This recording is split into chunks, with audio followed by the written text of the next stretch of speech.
Tak lama kemudian, Kasim kerajaan datang ke sana untuk membacakan titah sang raja.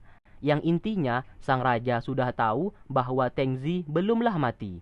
Masalah hukumannya dan masalah yang terjadi saat ini hanya hakim yang boleh memutuskannya. Lukman bersama Li Cheng dipinta untuk tidak usah ikut campur dan kembali ke rumah masing-masing. 范闲貌美，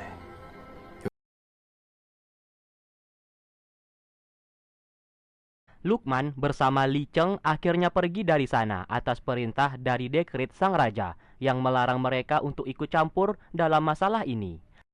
Setelah mereka pergi, Kasim di sana meminta untuk menutup masalah saat ini. Alhasil, Fan Xian bersama Tengzi dibebaskan.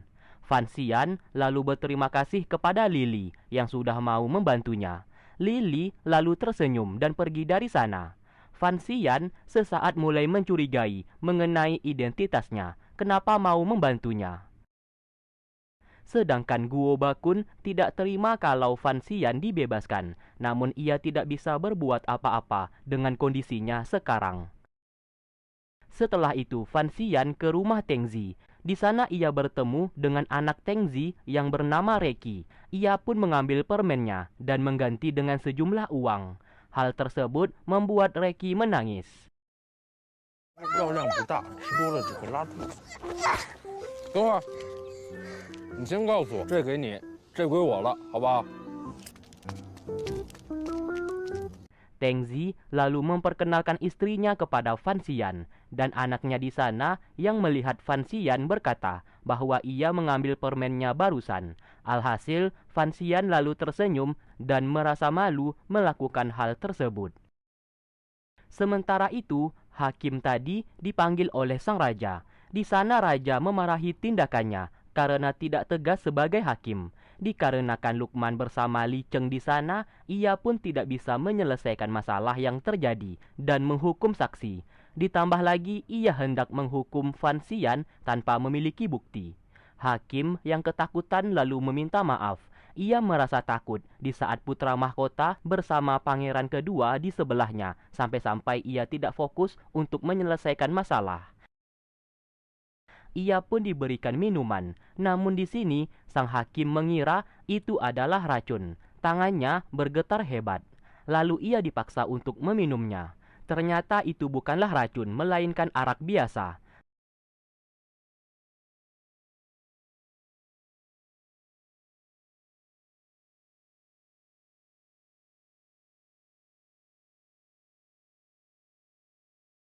Karena hakim tidak becus dalam menyelesaikan masalah, ia pun dipecat dan akan dipulangkan ke kampung halamannya.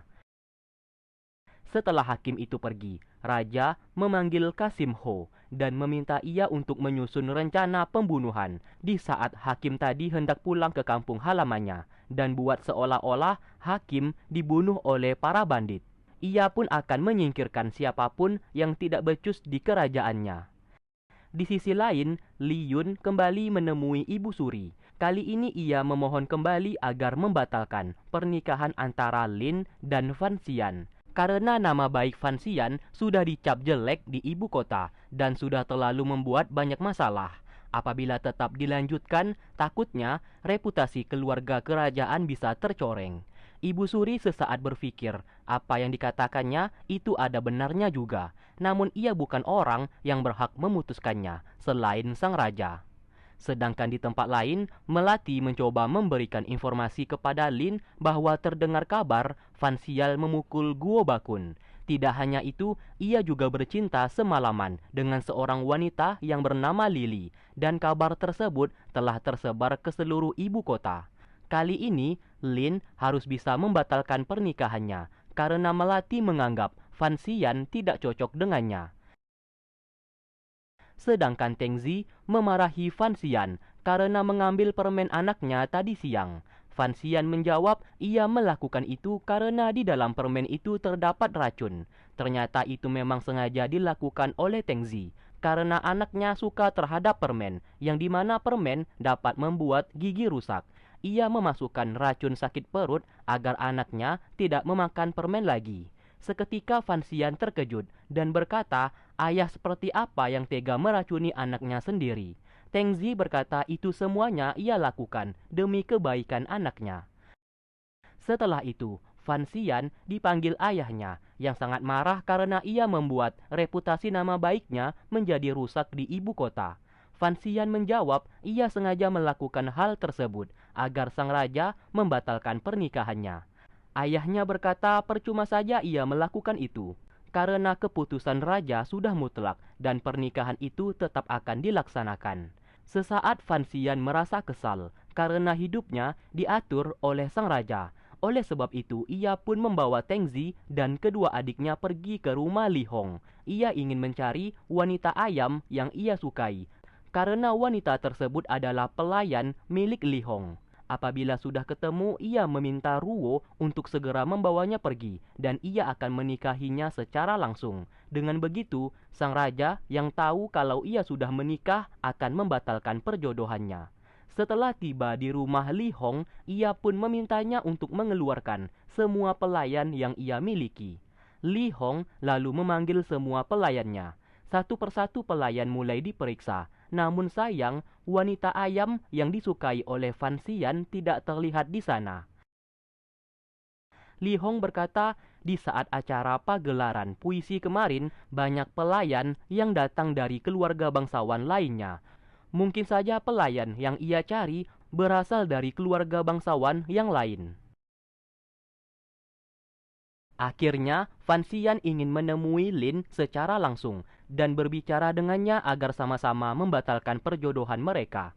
Di perjalanan, Ruo berkata, Lin memiliki penyakit batuk yang tidak kunjung sembuh.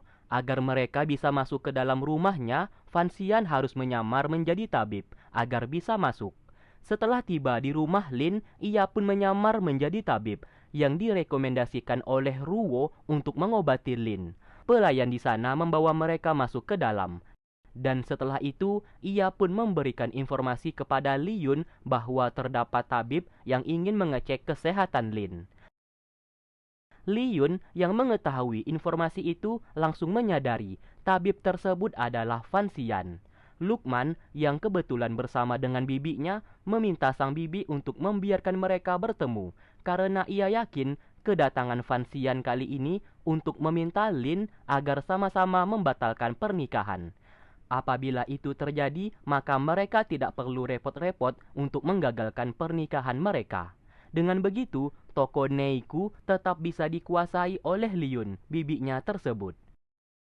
Kembali ke Fan Xian. Di sana abangnya Lin tidak percaya bahwa ia adalah tabib yang mampu mengobati adiknya dan hendak diusir. Fan Xian lalu memegang wajahnya dan seketika ia pun jatuh sakit akibat keracunan. Di tubuh Fan Xian terdapat racun, hanya dengan menyentuh bisa membuat seseorang keracunan. Lalu kemudian ia pun memberikan obat penawarnya. Dari sinilah Abang Lin mulai sadar orang di hadapannya ini memang tabib yang sangat hebat dan ia pun meminta maaf karena sudah meremehkan ia sebelumnya. Fan Xian akhirnya bertemu dengan Lin untuk diobati.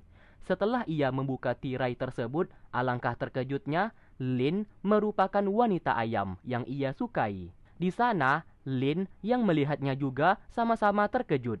Kenapa ia bisa menjadi seorang tabib? Pertemuan itu membuat mereka berdua sangat bahagia.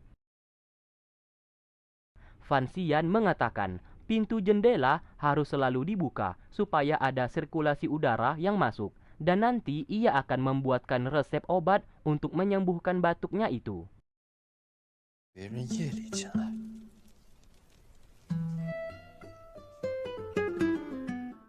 Lalu di saat Fan Xian pulang, ia pun menceritakan kepada adik-adiknya bahwa wanita ayam yang ia sukai ternyata Lin, wanita yang hendak dinikahkan oleh sang raja kepadanya. Apabila ia mengetahui sejak awal, tidak mungkin ia ingin membatalkan perjodohan itu. Ia pun menyesal telah membuat citra nama baiknya menjadi jelek di ibu kota. Di waktu bersamaan, terdapat seseorang sambil membawa peti yang berisikan seseorang. Sampai-sampai peti itu diikat menggunakan rantai. Reki, anaknya Tengzi, mengikutinya karena penasaran siapa orang di dalam peti tersebut. Dua orang pasukan wanita menunggu pria itu dan membawanya masuk ke dalam. Reki terus mengikutinya dengan memasuki celah lubang. Lalu terlihat pria yang membawa peti tadi diberikan uang. Namun sayang di saat ia hendak pergi, kedua pasukan wanita di sana langsung membunuhnya. Sedangkan Reki mendekati peti tersebut dan memberikan buah kepada seseorang di dalamnya.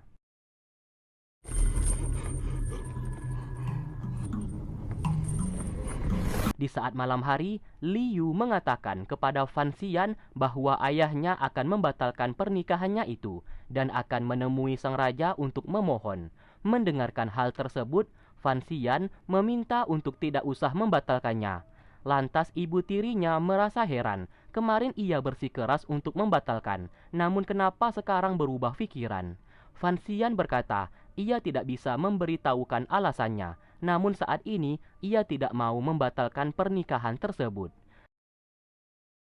Setelah itu, secara diam-diam ia mendatangi rumah Lin. Di saat ia masuk ke dalam, justru ia bertemu dengan Melati. Seketika Melati menyerangnya karena dikira pencuri.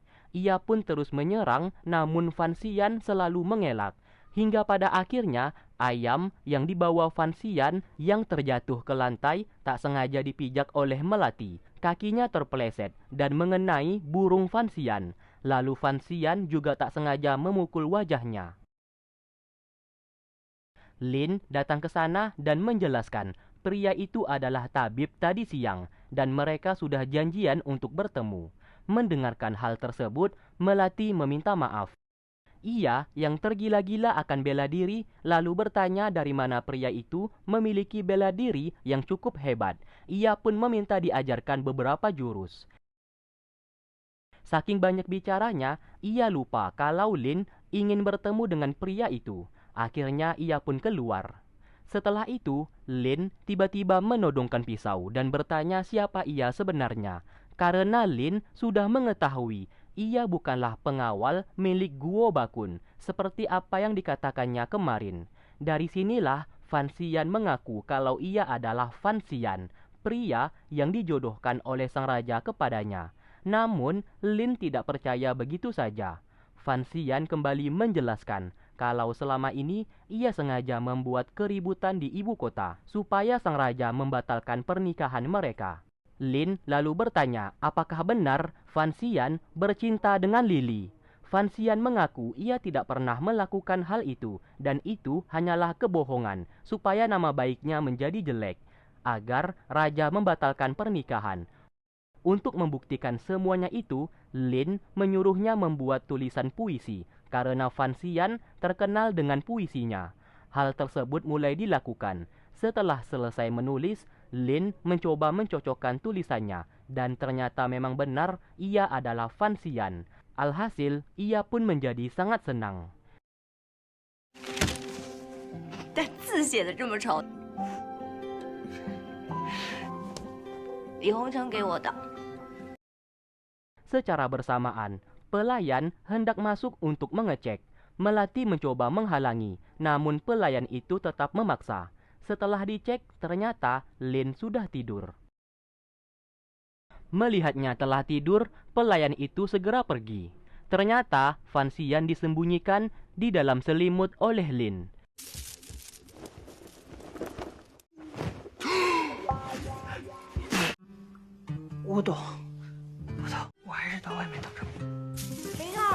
Setelah kejadian itu, kini mereka berdua semakin dekat satu sama lain. Sesaat, Lin bertanya apakah berita yang tersebar di ibu kota itu benar atau tidak.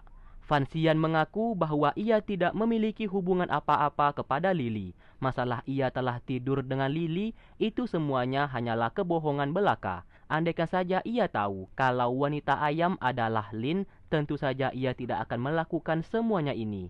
Fan Xian bertanya sejak kapan ia sakit. Lin mengatakan batuknya tidak kunjung sembuh selama bertahun-tahun. Banyak tabib yang mencoba mengobatinya, namun selalu gagal.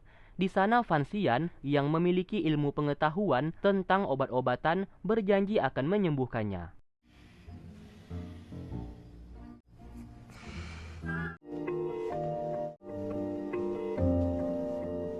Singkat cerita, esok hari pun tiba. Melati yang melihat ia senyum-senyum sendiri lantas bertanya apa yang sudah ia lakukan bersama tabib semalaman. Lin menjawab tabib semalam adalah Fan Xian. Seketika Melati sangat terkejut dan melarang ia untuk mendekatinya lagi. Lin akhirnya menceritakan semuanya kepada Melati atas apa yang pernah dilakukan Fan Xian di ibu kota, yang pada akhirnya Melati mulai paham. Namun ia masih belum percaya bahwa Fan Xian tidak tidur dengan Lily. Ia akan menanyakan langsung kepada Lily untuk membuktikannya.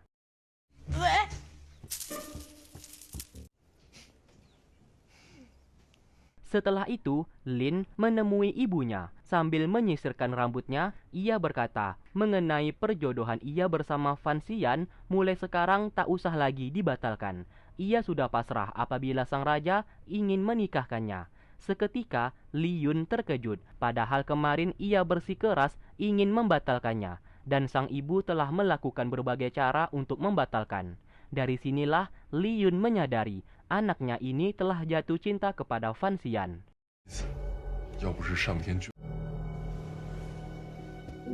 Sementara itu, Melati mendatangi kapal tempat tinggal Lily. Baru saja datang ke sana, ia melihat terdapat 2 orang pelayan yang tewas. Merasa penasaran, ia secara diam-diam masuk ke dalam dan tak sengaja melihat Lily sedang bertemu dengan pasukan wanita yang tidak jelas dari mana. Sesaat, Lily memberikan pelakat kepada mereka sambil berkata hanya dengan pelakat tersebut pria yang berada di dalam peti kemarin bisa dikendalikan. Namun sayang, Melati sesaat bersin. Karena ketahuan, ia pun segera pergi dari sana.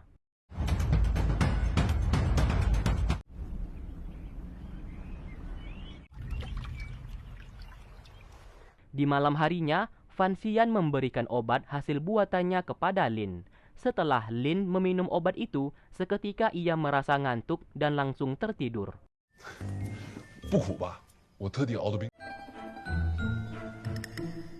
Lalu ia pun terbangun kembali, sambil berkata tubuhnya terasa panas. Ia pun membuka jendela supaya terkena angin. Fan Xian berusaha membawanya masuk ke dalam. Hal itu dilakukan oleh Lin karena efek dari obat tersebut. Setelah ia tertidur, Fan Xian bercerita bahwa ia berasal dari masa depan. Dikala itu ia sekarat dan hampir mati. Lalu ia terbangun di masa lalu dan terlahir kembali. Ia tidak mengetahui apa yang sebenarnya terjadi, namun ingatan dari masa depan masih melekat di kepalanya. Selama ia hidup di masa lalu ini, ia merasa kesepian. Setelah bertemu dengan Lin, kini hidupnya lebih indah dan mulai bisa menerima apa yang terjadi kepadanya.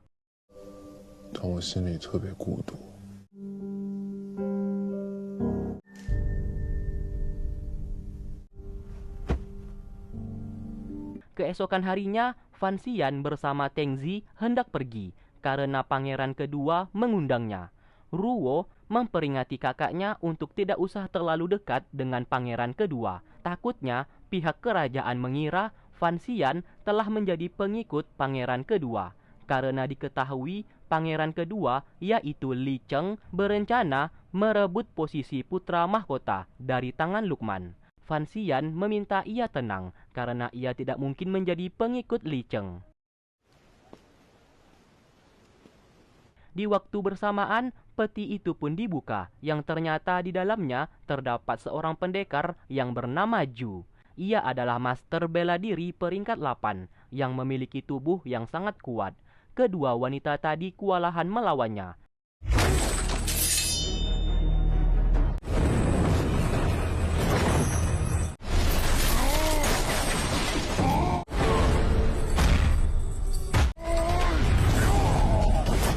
Namun sesaat mereka menunjukkan pelakat yang diberikan Lily sebelumnya, yang membuat Ju berhenti menyerang mereka.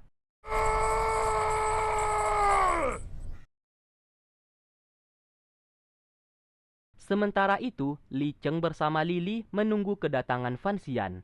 Sesaat, gelas yang digunakan Lily untuk membuat teh menjadi retak sebelum diberikan kepada Li Cheng. Di sana Li Cheng menyadari bahwa nasib sial akan menimpanya.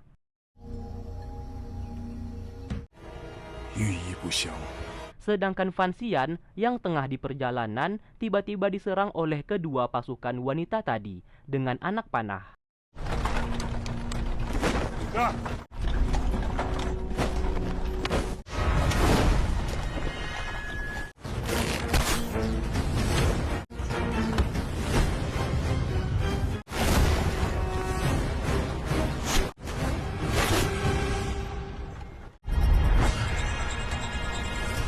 Setelah berhasil mengalahkan mereka, tiba-tiba Fan Xian ditarik oleh Zhu yang berada di balik tembok.